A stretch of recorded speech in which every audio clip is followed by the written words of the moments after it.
Hi, Sonia. Hi Tariq. Lovely to see you.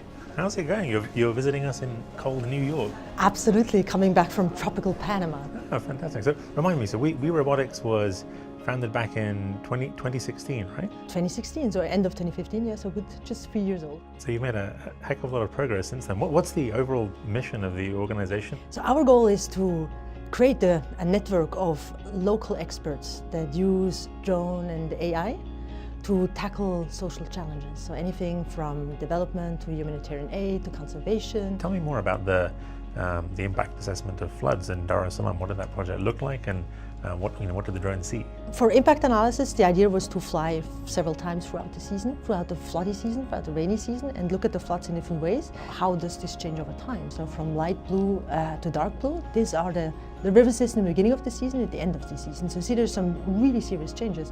What houses were affected? How many houses actually were destroyed? So all the red houses were the ones that were destroyed.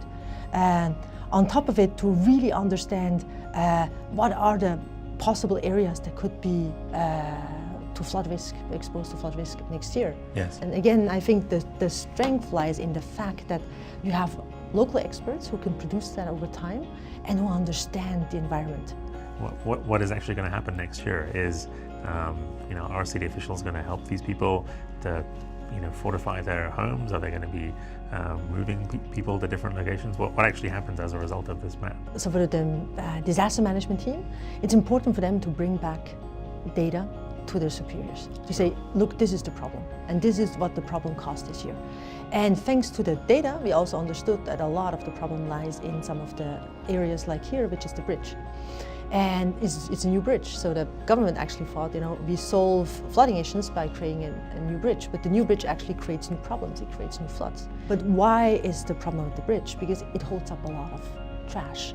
Where's this trash coming from? Okay, it's illegal trash sites. So it's to backstepping, like I like to use the 5 whys. It's like why, why? And then you get back to the point to say, like, one of the problems that were identified locally is that illegal waste sites in the river system in the dry season. Now, could we map these illegal waste sites? Because then to clean up, we would know where they are.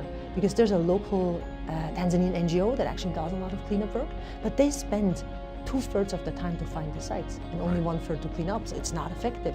And do you find that the sorts of problems people are tackling with drones vary a lot between geographies, or are they generally clustered around certain types of problems? It's going to be about climate change, so it's a lot of it be about disasters, it's going to be about food security, but just the application might be quite different in a country. And then I think the drone strength is to take into account also culture. Right. So the cultural aspect and interacting with people and interacting with communities, and actually ask them, what is your challenge and how do you see solutions to that, and then use the data to support that.